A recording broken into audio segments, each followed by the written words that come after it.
Well, good evening, everybody. Good evening, everybody. Thank you so much for joining us on this very special episode of Issues with Men. This is Ms. B, Positively Ms. B, coming to you live on my Facebook page. I am the CEO of Storm Talk 365 Radio and Storm Radio 24/7. Tonight, Issues of Men with Chris Allen. He has a guest, Aubrey Owens. Welcome, gentlemen. Welcome. How you doing? Definitely appreciate you, having us on this evening. Not a problem. We thank you for this special episode. Normally we come on at Wednesdays at 7 p.m. East Coast time. Well, we got a little something going on. We had to up it, and you know how things happen. Life goes on. So, Christopher, tell us about the topic and introduce your guest. Before I begin, I always like to read my disclaimer before I do anything else. Some of you may agree or disagree with the views expressed during this discussion, but please keep in mind that this is solely from my experience, my observation, and my perspective, and you are entitled to your own.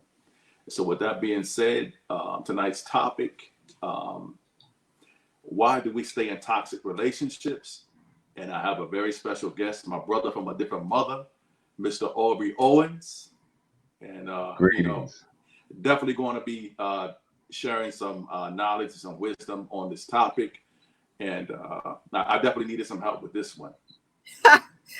Aubrey, tell us a little bit about yourself. He gave us your name, but tell us a little bit about your background. Sure. So I'm a native Richmonder. Been in the city. I work in the legal data recovery field, helping people to manage litigation when they get involved in civil lawsuits, mainly corporates. I also participate in a lot of youth mentoring activities throughout the city, mainly through my church, First Baptist Church of South Richmond. A little shout out.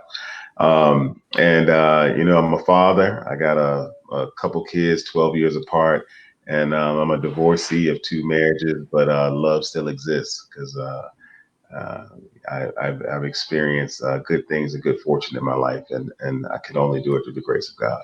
So I'm very happy to speak out on this topic as I got a little experience with it. Got hit in the face with it a couple times. I think we all have. All right, Chris, let's get the ball rolling. Where are we going to start? All right. So what we want to start today is just breaking down, and it could, why we stay in toxic relationships. It's definitely something that we should not do, but we can't escape it. We can't get away from it. So what I want Aubrey to start off with his first. Why do we stay in toxic relationships, Aubrey? Yeah, I think the biggest reason for anybody to stay in a toxic relationship, in my opinion, is just comfort. It's one of the saddest reasons to do it is because it's familiar to you. You feel like, you are here because, you don't even realize that it's toxic to you because it becomes so normal of the activities. It's almost like, you can't see yourself clearly. And then when someone tells you that, hey man, something about, y'all always arguing, y'all always tit for tat, and you go, no, we're not. It's a lot of denial that comes along with it. Those are, for me, have been the biggest reasons that I've seen people continue to go through toxic relationships. And for a man to do it, in some instances, that man has low self-esteem, or that man has a really high pride factor. And that's something that we in our community don't talk about at all. So. And Aubrey, go ahead. I'm going to enjoy this because you know what? When you said that men don't often want to talk about, he hit pride and low self-esteem. Ain't no man going to admit that they got pride issues and low self-esteem. The reason why they're in toxic relationships, they're going to tell you, I got this. Ain't nothing wrong with me. I'm sorry. I just had to say thank you for that. It is an honest. I love this. I got this. I got this. Ain't nothing wrong with me. I'm good, man. I'm sorry. Go on, Chris. Yeah. And, in addition to what Aubrey has stated, a lot of times, again, for me, I have stayed in a toxic relationship, or even began a toxic relationship based on her potential. She may not have been where she is and where she wants to be, but I've been a nurturer. I've been a supporter. I've been the one to reach my hand down to try to have, come on, and thinking that I will be able to change her. So with that being said, I had to change some things in my life as far as that's concerned. If when I meet someone, not that I need to do it now, but when I was meeting and dating, I was trying to change her, which in turn she wasn't ready. So if they're not who or what they are when I meet them, it's going to be a long, drawn-out process of trying to get that person to. If that's not who they are when I met them, that was an issue. And I always felt and believed that, maybe because I'm basing things off of my perception. If she knows better, she'll do better. And that's not necessarily true at all. So what's your take on that, Aubrey? I think it's classic, right? Because sometimes we get stuck at a level, right? Whether it's the level that I normally operate, like if I come in and I'm presenting a level of I got this, right? And then then the woman is, we have that king mentality of, I'm the head of my household. I've got to be this way. I've got to be that way. I've got to, like you said, be that nurturer, be that supporter. But then at times, as you go through that process and you get to meet the real person after that night at the club or, that third date when you think, okay, I've seen all I need to see. I'm going to focus on this one, right? She's definitely in the rotation, as we used to say, right? You tend to then realize, that the things you missed are really getting to know her and what her triggers are and what some of her needs are. Like, instead of, I was a pusher, right? And the reason I was a pusher was because I still present a mentality of, I don't need anything from anybody. I can do what I want to do, right?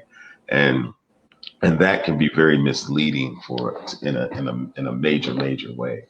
And that really contributes to the toxicity because, we don't want to ever have an environment or relationship where you're competing with your spouse or competing with your partner, but it turns into a competition. And sometimes that competition, it can be healthy, but in most cases it's not, right? And you tend to walk around on tiptoes, thinking about sometimes not thinking about what you say or how you say it or how it's being received. And then when it comes back at you, right, it's usually coming back with a lot more stress in the voice and strife in the voice. And I can only speak from my standpoint. I'm a big extrovert, huge extrovert, right? But I'm attracted to introverts. I'm attracted to class A introverts. It's just the way it happens. Luckily, it's hard to find that balance of a woman that can really stand on her own when it comes to dealing with me because I'm an extrovert. And just, if they can choose to be caught up in the hype of my flamboyancy, my extravagance, or whatever it is, then, that competition builds and that builds a toxicity. So for me, I have to take my time to make sure that I'm presenting the right me so that I'm not creating a strife. But then on the flip side of that, there are those women that are have an agenda, right? I will be treated this way. I will be treated that way. I will get this. I will have that. And we as men sometimes, take that as, oh man, I got to be able to do this, and if I can't do this, then I'm not going to be able to provide for her, or she's going to leave me. That threat of someone leaving you, that's fine as fine as a dime or whatever, right? And whose ever eyes, and that fear of fineness is that creates some toxicity, some unnecessary toxicity. So that's And my take. how you left that off is a great segue into what I wanted to my next topic on my list, and that is the reason why we stay in toxic relationships sometimes is because we are visual creatures. Yeah. And when we find we got that dime piece, we got she's Mm-hmm. beautiful, she's sexy, see that Mm-hmm. arm trophy, and Yeah. and to the fellas, it's the bragging rights, and to other women, Yeah. they're like, oh wow, how did he pull? So now there's other women trying to come into the mix because, oh, he got this fine thing, like, what's going on with him? So did you want to share a little bit about that as well?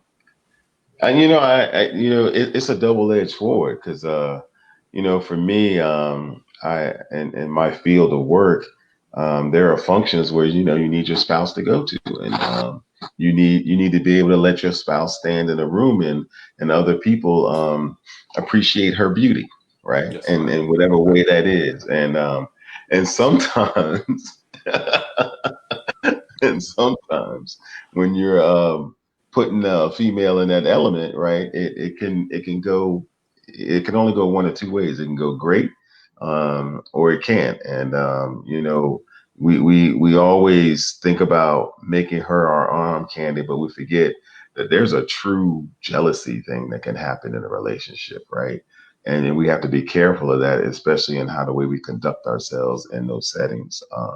And then another point from arm candy that creates toxicity is, you know, some men really can't find a way to say to their woman, I don't want to tell you how to dress, right? But, I don't want to tell you how to look, but there's one way. There's to me, if you met her one way, then that's the way you should always expect her to be, and be surprised when something different happens, or be intrigued. The toxicity that comes from that is, we flirted to meet her, right, and it was okay. But when you see another man approach a woman, depending is all about how you receive it and how she reacts, right? Yes. So, and then there comes the blame game. Well, he wouldn't have spoke to you if you didn't have on them shoes. You know what I mean? Like, so, and the same on the other side. I was in a relationship with a girl from the true country, and I'm a hugger, right? I hug everybody I meet. And she was like, down here, men don't hug. I was like, oh, really? Well, then I guess I don't need to be down there because I'm a hugger. Yeah. So Miss B, what is your take this evening on what we're talking about so far? I got a lot. No, seriously. I'm really enjoying the interaction between the two of you. But the part that got my eyes all bugged out was, oh, she wouldn't have talked to you if you hadn't had that on. He wouldn't have said nothing to you if you didn't dress like that. And then the other thing was, and I appreciate his sincerity, is how she dresses when you meet her is how she's going to dress later. And to try to say anything other than that, or be like, well, you ain't minded when we first started. Why are you trying to change me now? When you want to start gift wrapping the gift, that's right. It's already got a pre-existing wrap. What I'm saying is, for men and women, sometimes we don't realize we're going into a relationship for all the wrong reasons. They look good, they smell good. What are they driving? Where do they work? How much money are they spending on me? the sweet talk, and let's even talk about the sex.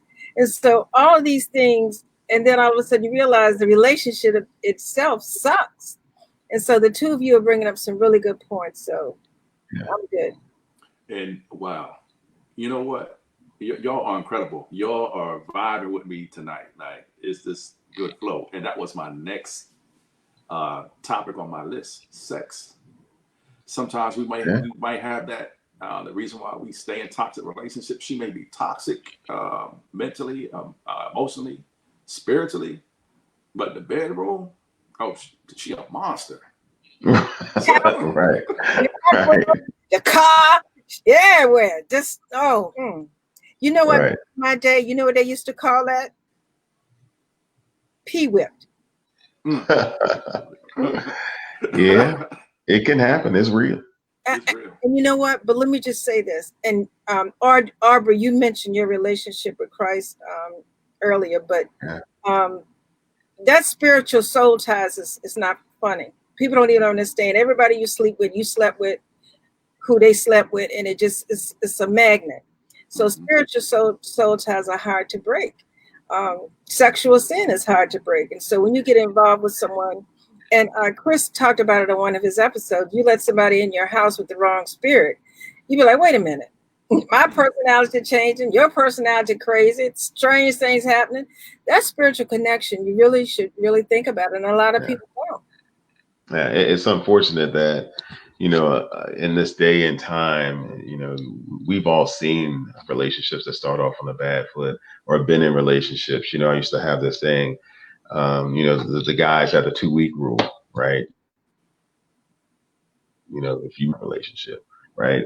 But if you make it, if you out there on the first night and, decide to wear a lot of plastic, well, that's pretty much basically how that relationship's going to be. It's just going to be a bunch of damn plastic, right?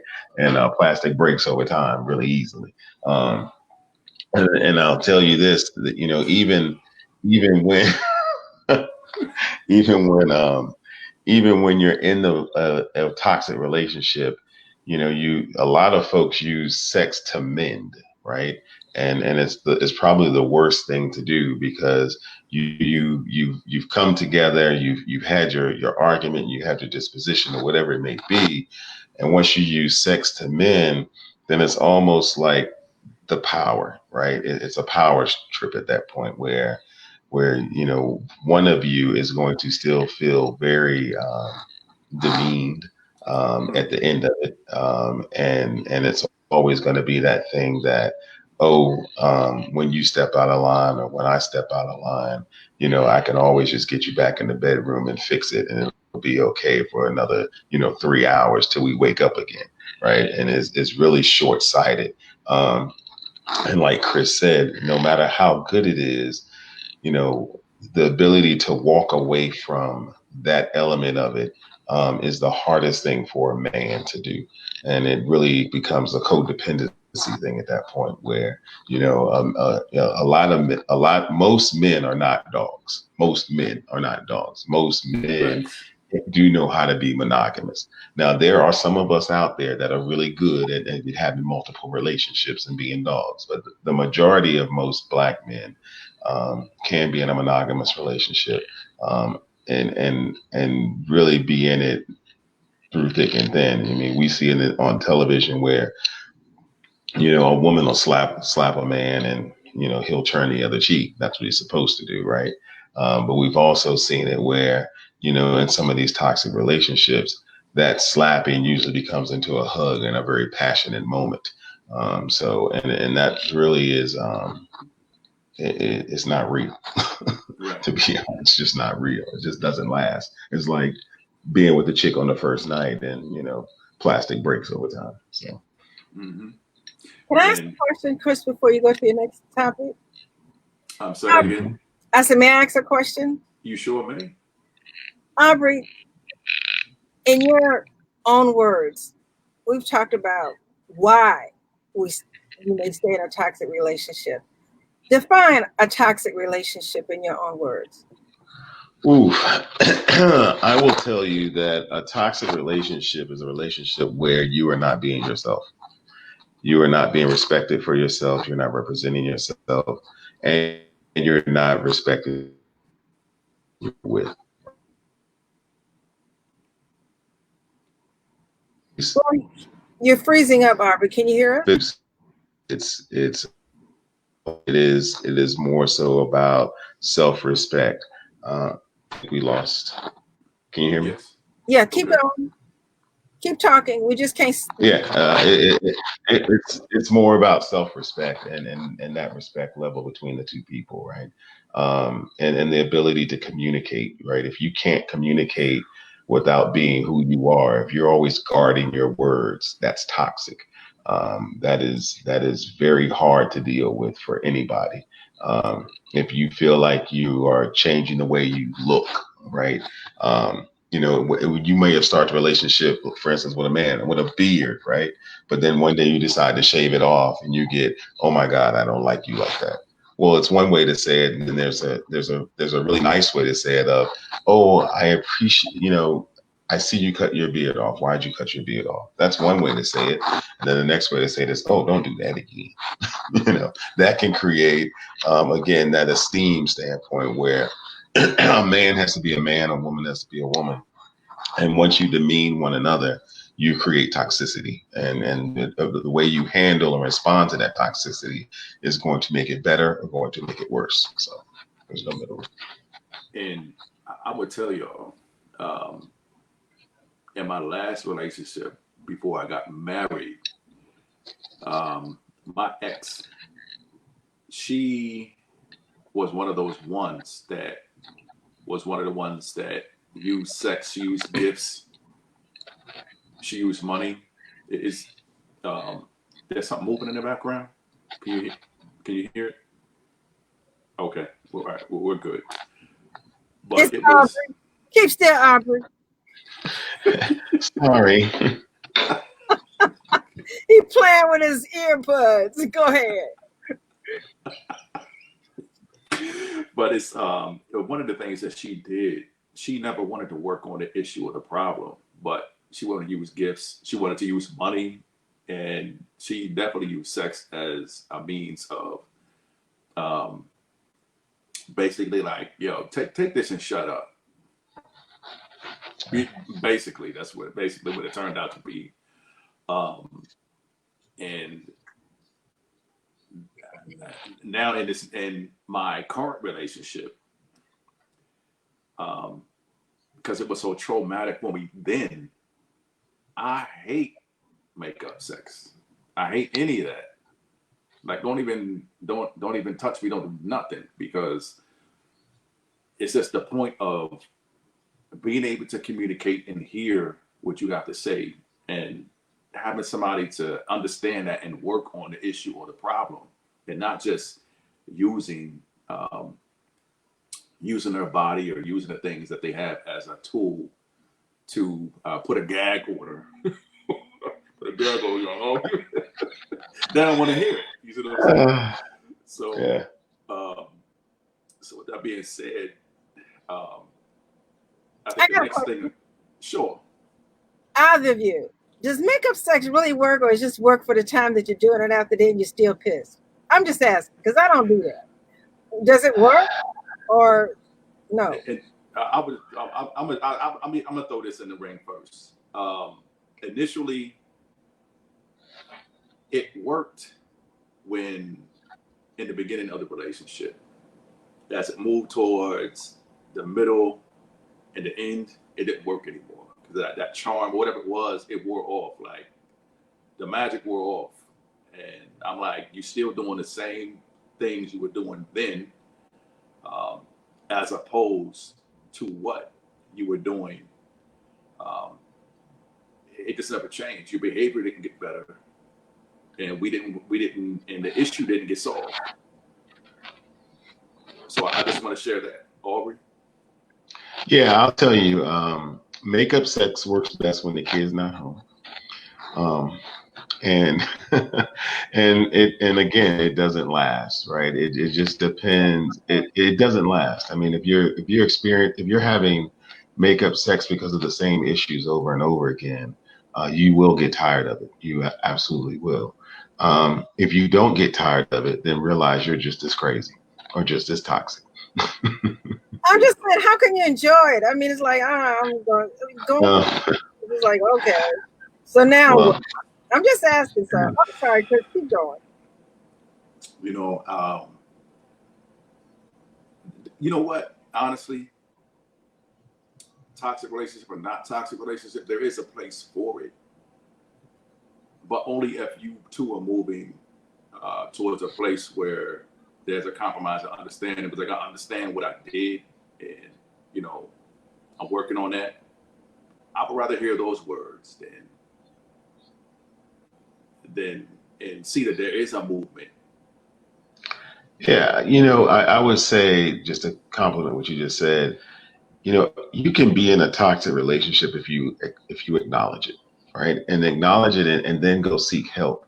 For instance, in all my relationships, I have gotten a life coach, is what I like to call the people, the social workers or whatever, psychologists, and so that we can sit down, because I have history too, right?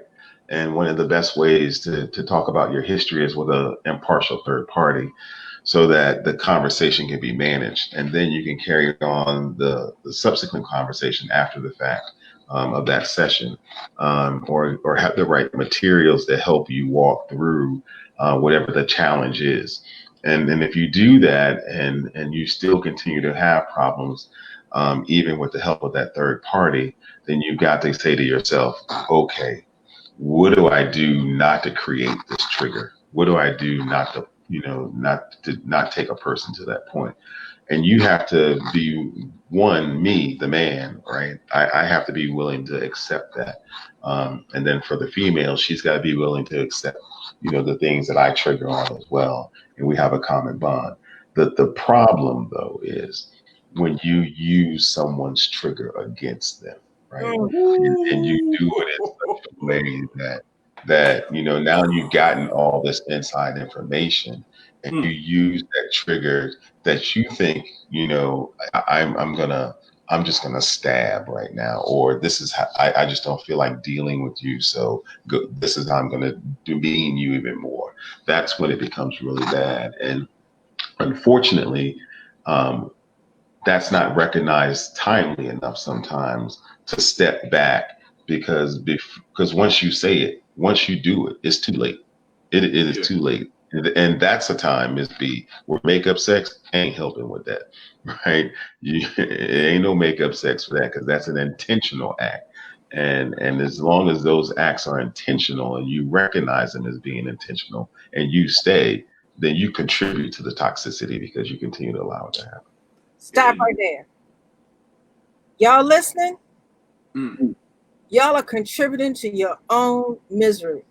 You have control.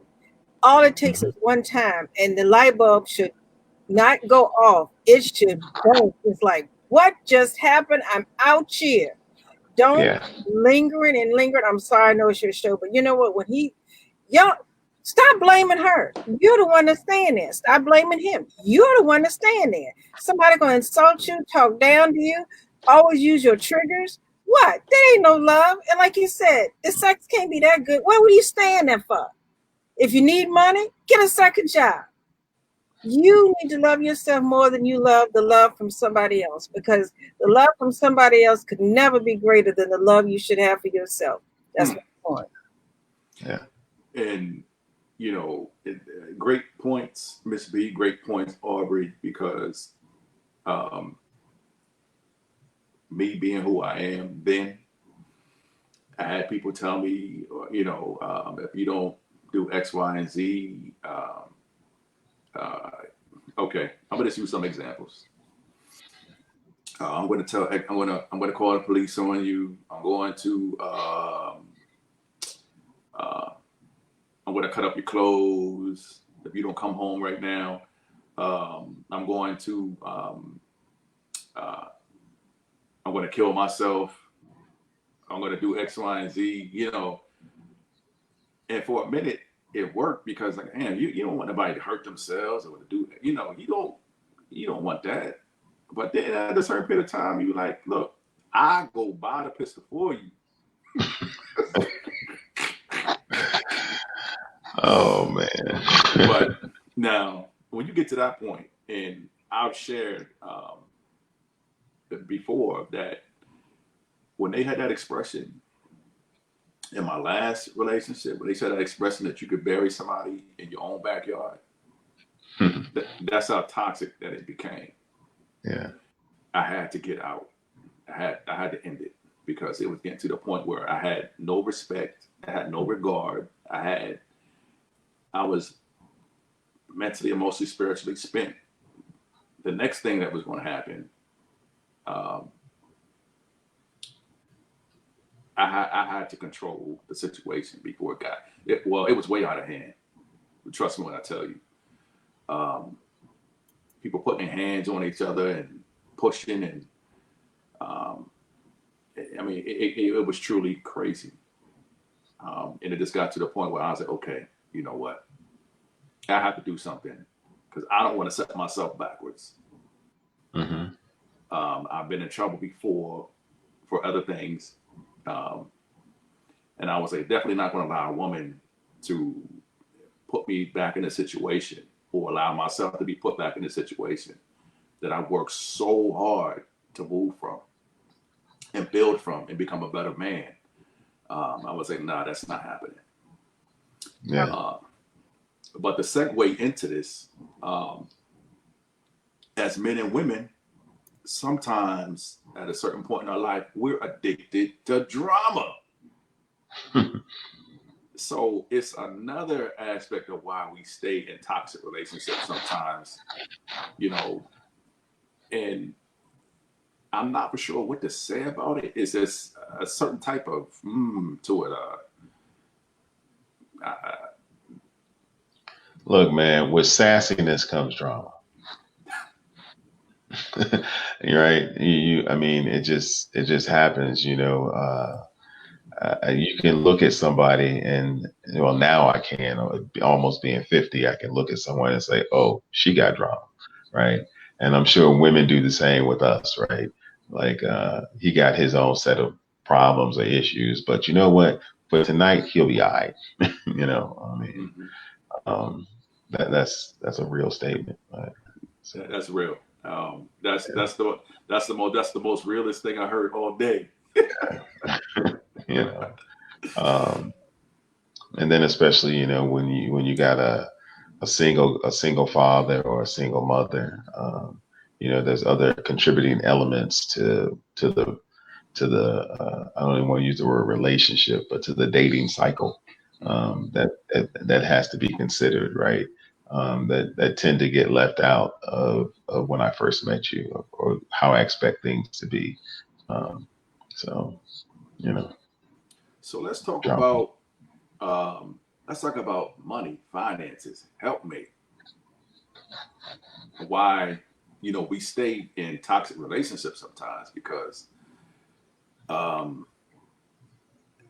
anything can happen along the lines of us. When we're dating, something may happen. It's not the third. We decide to move in together. I mean, there's a natural process with this whole situation. Hmm. But after you get into that situation and you're together, you're moved somewhere. Um, you got credit cards, you got a bank account, you got things together now. So let's talk about the aspect of money, finances. Oh wow. Money, you know, I don't know how PG this is, but I'm gonna say this, you know.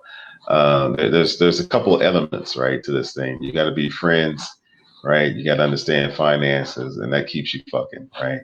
But that finances piece, if that piece ain't there, you ain't gonna be friends, and you ain't gonna be fucking. So what I've learned through my time is that it's usually the hardest piece of a relationship, and it creates the most drama, stress, you know, everything. Because if you're as a provider, as a natural provider, the expectation, I'm sorry, the kindness becomes an expectation, right? Mm-hmm. When you're doing for your lady as we all want to do, it becomes an expectation, and then somewhere in our mental minds, we tend to put the pressure on ourselves to continue doing without saying, you know what, I need some help.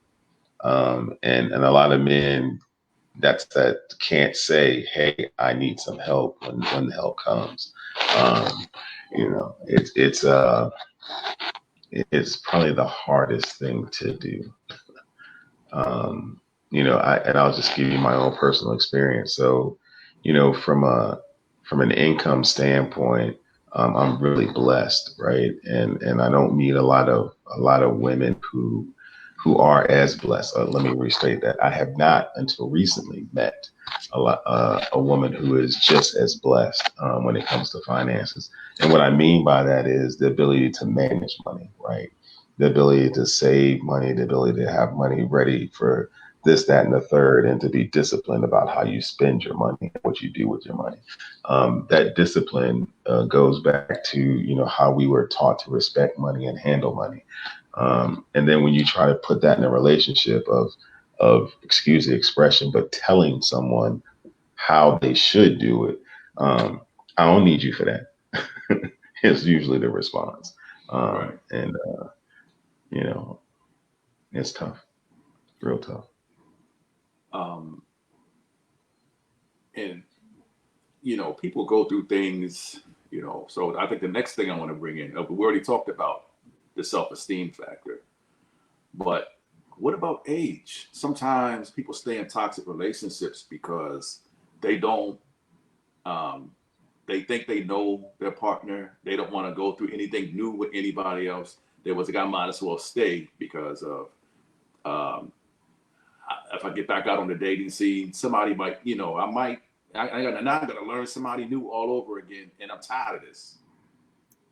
What is your take on this, on that? You when you say age, you're meaning I'll tell you, man. I've been married twice, right? I'm currently in a relationship now, right? I'm about to be 50. I've learned not to be scared. I've learned to be me, right? I've learned to listen and look within to make sure that I am giving her the right amount of respect. Now, when I left my second marriage, um, she was the arm piece, she was the candy, she was all this and that, and I was supporting and doing all kinds of things, right? To to make myself worthy of her, and that when I stopped and I sat on the couch and I was looking in the mirror, I was like, whoa, who's that dude? And there's a lot of I only date black women, so I'm gonna say this the way I mean it. There's a lot of beautiful black sisters out there Yes, it who is. who are looking to appreciate someone that is available, right? And you know, it's not a lot of men that are quote unquote available, meaning they are ready to have something better, or to be better, or to be more what's the word I want to use, compromising. That availability factor is super important, because not everybody wants to date a married man or a dude who's out there running the streets constantly. So yeah. Yeah. Even for myself, um, after dating for a while and being out on the scene, and sometimes you just get tired. You're like, damn, Yeah. there's nothing out here right now that's really where I'm going to work my time. And again, I said, age is a very important factor in why we Yeah. stay or get into toxic relationships. And And I'm sorry. no, go ahead. I'll add this one little piece, and I'll go back to the top. Uh, you have to believe in the power of God too, right? Mm, You know what I mean? If you're doing the right things and you decide to step out of that relationship, it's going to take a minute for you to get back to yourself and you to understand yourself before you're ready to engage another person. And that requires space and time. And and you've got to not be looking for anything other than the love of self and the love of God to carry you through. Once you get to that realization, or forgive the expression, that break point, that's when God will deliver, right? He won't deliver before that. But if you go out and seek before that, then you're messing up your own plan. And that's the way I believe. So, and that's what happened with me. I met my current lady on my humbug.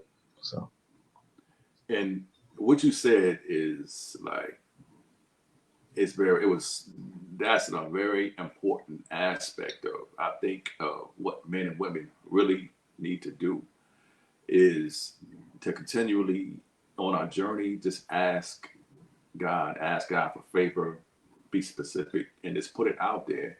Because I was done at one point. Like before I met my wife, he complimented me with not only a friend, somebody that you can confide in, somebody who truly got your back,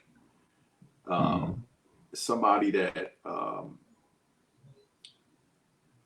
raised the bar. Like it was almost a difference between dating a little girl and a woman.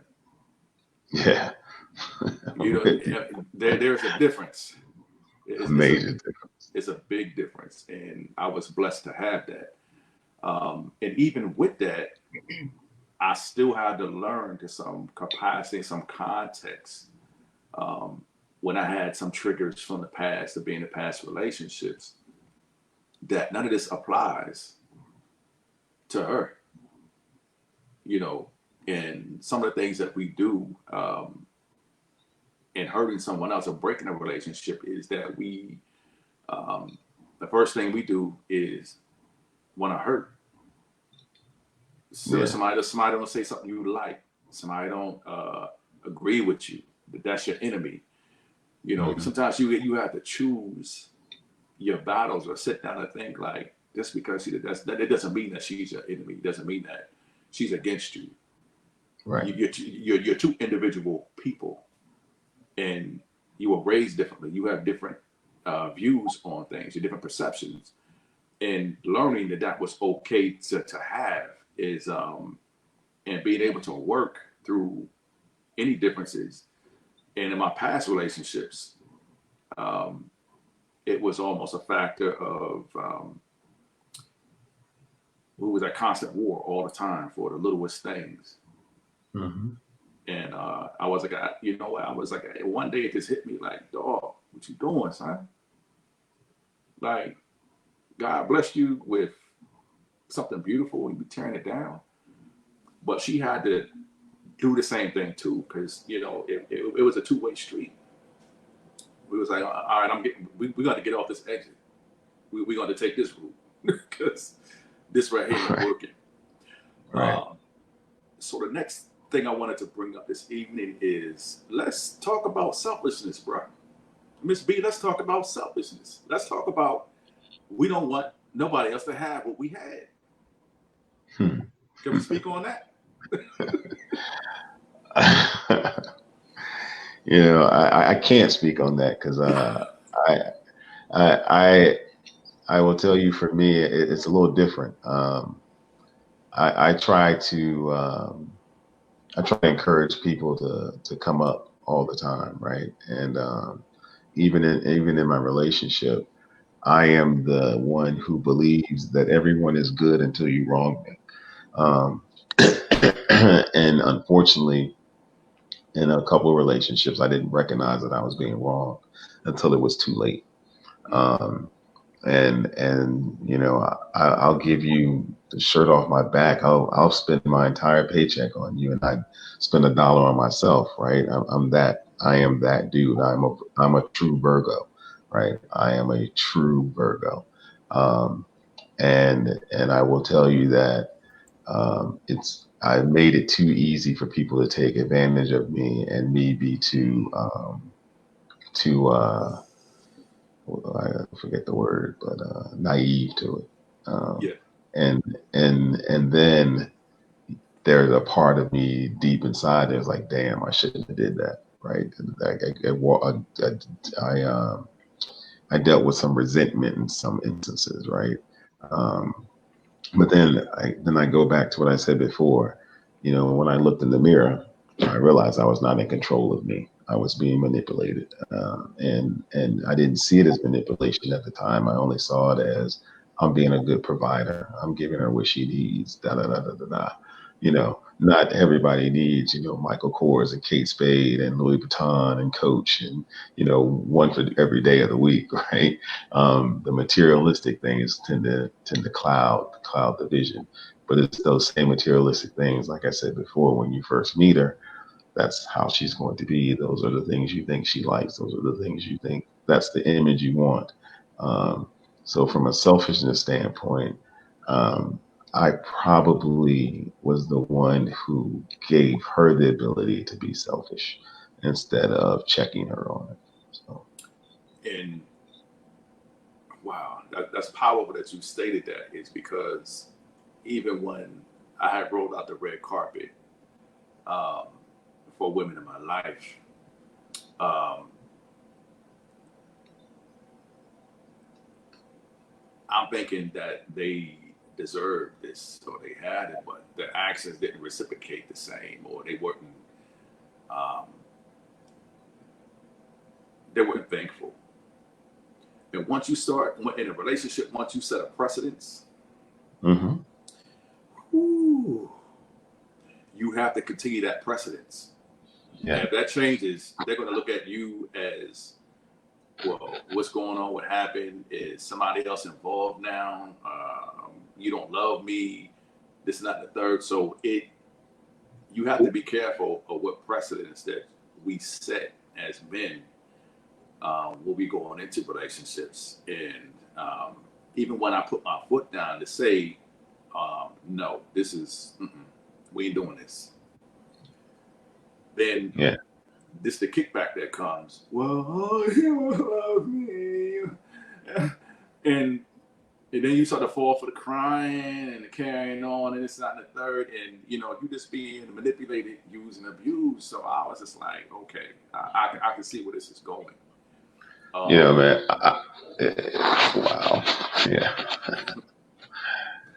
I will tell you what, when you talk about toxicity, there are certain men out there, and I've seen this and I just don't understand it, but they'll go get a payday loan to make their woman happy. Like, what the hell are you thinking? Like, why would you ever do that? Yeah, like I was like, is your mic on your shirt? Is it on my shirt? You can't hear me? Is this Yeah, better? no, I can hear you. I was like, I just heard it was rattling around. Oh, Move back. no, no. Okay, all right. It's actually, I have a yo-yo. I got a yo-yo. Almost Oh, okay. 70, baby.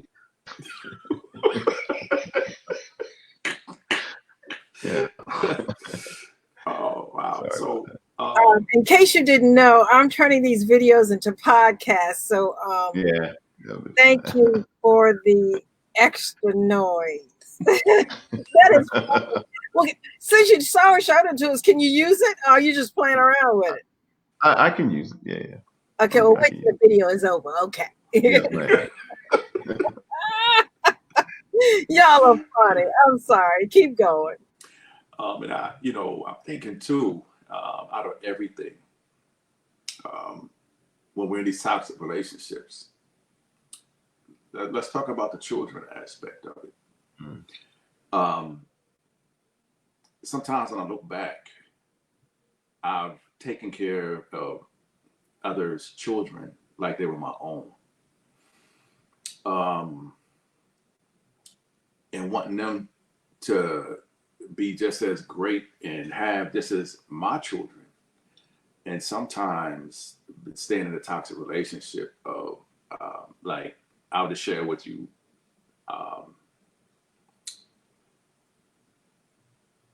I was raised by a great gentleman, but he was not my biological father because of the pain that I went through with not having my biological father around the way that he should have been. It made me, when I got in relationship with women who had children, I wanted them children to feel accepted. I wanted them to feel loved. I wanted them to feel all these things that I had and didn't have. And so sometimes I stayed in a toxic relationship a little bit too long than I should have, based on my perception and what I was trying to do, as opposed to looking at what the situation really was. I was taking, and sometimes even you with us having children by the person we're in a toxic relationship with. I've heard so many times that people want to wait till they get 18, or they go off to college, or they do whatever, and then we're gonna break up. That's too long. It's like I had to learn that for myself, to say it's like, you know what? At the age of 28 years old, I remember passing out at work, and that was the last thing I remember. And I woke up to this bright light in the ceiling, and I was at the hospital on a table. Didn't know what happened or what was going on, but the relationship had stressed me out to the point that they had to bring me back 3 times in just that setting. And that's what really changed my perception about stress. It changed my perceptions about being in toxic relationships and staying in toxic relationships. And I was like, wow. I was like, God, that was really a wake-up call right there. But why you do it like that? Yeah. Yeah. With yeah. Kids are hard, man. My kids are 12 years apart, and they're both by my first wife. And because of me and my in my marriage with her, I had an adulterous relationship that she appeared to handle well, but the timing of it was really really bad timing when she learned about it. We had our second child. Our second child was born right after she learned about it. My father passed a couple years later, and I was working all across the country, traveling 4 out of 4 days a week, sometimes 2 weeks at a time. And her message to me was delivered when I came home one October evening, and this house was completely empty, to let me know that this was not the life, this was not the marriage she wanted. She left me a pot. She did leave some covers for the floor, and a pillow. And that was a huge wake up call.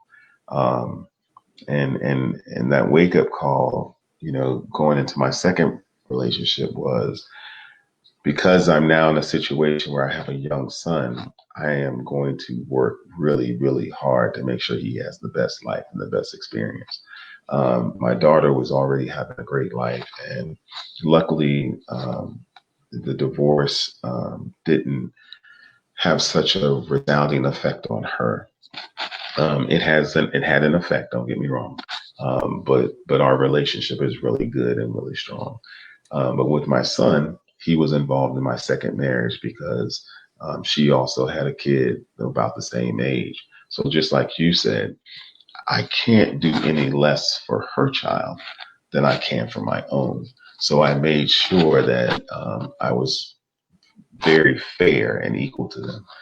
But, going back to toxicity, it's very evident when, holidays come around and you've provided, you've done all these things. I want for nothing other than love and respect, right?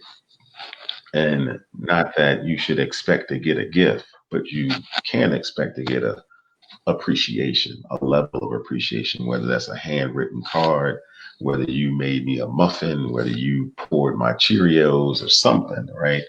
But when those things don't happen, and as a man, as a Virgo, I'm gonna call you on the carpet and As an ask, Aquarius. I'm gonna call you on the carpet and ask, but I'm not gonna ask the kid. I'm asking you, why are you looking at this and allowing this to happen? And when their response is, well, she's doing this for her dad, she's doing this for this, that, and the third. Well, when you live with us, right, under the same roof, um, I never want to take away from you and your dad's relationship ever. And I would never want anybody to try to step in the way of me and my son's relationship. But I do expect my son to treat his mother's partner with the utmost of respect, period. And if that gentleman decides he needs to speak to my son in a stern way, then I need to be able to listen, to understand, not say, hey, you don't speak to my child that way. Oh no, if he disrespects you, you and his mother should have a conversation, maybe. But if she's not around, um, I do expect you to speak to him in such a way that is appropriate. You know, you ain't got to call me first. You can call me after, because when we was outside and the street lights came on, everybody was yelling, trying to get their asses home quick, because Miss Jones was gonna hit you with a stick on your way past her porch, right? so, um, so I say that to say that that's also, when you're dealing with kids, it's again, you don't want to be on the eggshells with the kids. You want to feel comfortable, but that really comes down to your ability to communicate with the biological parents of that child, and how you handle these things, and not it be handled in such a way that's always in secrecy, right? So when I go to discipline my son about some disrespect he did towards, another adult, I need to do it in a way that the adult can see it, right? In some regards, and know that I'm handling it, not just take him behind a closed door and say I handled it, right? And that's a two-way street, because that then creates that anxiety of a whole bunch of questions of, well, what did you say? What did they say? How did that happen? How did this happen? Absolutely. But from a male standpoint, we are expected to do things for children, to give them and provide for them in such that way, but do it in a way that we expect nothing, and the expect nothing part sometimes is stressful. So. And I definitely agree with you on every point that you've made this evening. Um, Miss B, what would be your final thoughts for tonight's why do we stay in toxic relationships? Well, first of all, thank you, Aubrey, for joining Chris on Issues of Men. I've enjoyed the interaction between the two of you. From a woman's perspective, all of that can be applied on the female end as well. It's not just gender specific, because whatever happens to a man because of a woman, the same thing can happen to a woman because of a man. I'm going to read you this response before we move on. Kai Reed says, being able to identify what is your most toxic trait before getting into a relationship is key and paramount to entering a relationship with intentionality. In other words, what are your intentions? We all have something, because we all have learned a narrative about love. Sometimes that narrative is affirming, sometimes not. Often it is an eclectic mixture of both.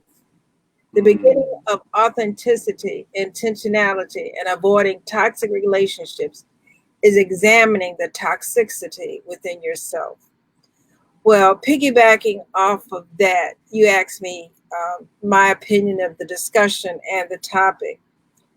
Um, the beginning of authenticity, intentionality, and avoiding toxic relationships is examining the toxicity within yourself. Everybody has baggage. What are you taking into that relationship? What are you expecting out of that relationship? How much are you going to tolerate? What's your responsibility? It's all about thinking things through. We talked about in the beginning about sex and money and eye candy and all of that. But in reality, she put it more verbiage into it. But what about the toxicity within yourself? Aubrey, I thank you for bringing up the fact that we all have insecurities. We all have some selfishness. We all have some pride. There are a lot of reasons why we do toxic relationships. But my final thought is this: we're responsible for our own behavior. We're responsible to the reaction of others. You have to answer for your behavior, not the behavior of others. The second part is, and I said it earlier, you have to love yourself more than you love the love you get from other people. And once they start disrespecting you, that lets you know not only do they disrespect themselves because they think it's okay to behave like that, but if they can't respect themselves enough to put their own behavior in check, why do you think they're going to love you more than they love themselves? Look at how people treat themselves, and you'll see how they treat you. Nobody should treat you better than they treat themselves. And if they come to you wanting you to treat them better than they treat themselves, then you already know you're walking into a toxic relationship. Mm. Amen. Yeah. Yeah. Well, on that note, what are we going to talk about next week, Chris? Next week, we're going to be stepping into the dimension of how we choose a woman. Ouch. Mm. And again, all this is a segue and it's tied into tonight's conversation. It's tied into that how we choose a woman. And sometimes how we choose her is not always the greatest or the healthiest means, because it depends on our perception of who we are at that time that we meet her as well. So that next week's topic of conversation, how do we choose a woman? And again, Aubrey, thank you for being part of the cast this evening. And to become a guest or provide a topic for the show, contact me at issuesofmen@gmail.com. In the subject section, just put topic. And in the summary section at the bottom, just put a little bit about what the topic is and your name. And we'll definitely either be able to get you on the show or talk about the issues of men. With that being said, I do want to provide my contact information. You can reach me on Instagram, author Christopher Allen. You can also reach me at authorchristopherallen@gmail.com. For my books, more information about myself as an author, Open Wounds, A Guide to Open Wounds. Go to authorchrisallen.wixsite.com/Christopher-Allen. And definitely I would love for you to patronize the book. And again, it's time for our growth and healing as men. And again, I love the conversation. And Aubrey, thank you for being on the show again tonight. It was amazing. And, definitely like to have you back on a topic that you feel comfortable with speaking and talking on. Absolutely. Thank you. Thank you both. Brother. All right, Thank you everybody. so much. Thank you so All much. right. Appreciate you both. All right, everybody. All right. Be positively, Ms. B. Thank you so much for joining us on Issues of Men. You can find us at www.stormtalk365radio.com.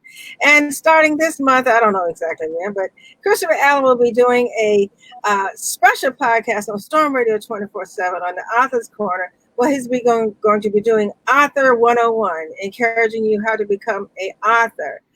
Thank you so much, Christopher, for being on both of our networks, Storm Radio 24/7 and Storm Talk 365. I look forward to you joining us next Wednesday, the regular time at 7 p.m. East Coast time, for Issues of Men with Chris Allen. All right, everybody. Have a good night. Bye-bye. Good night. Good night.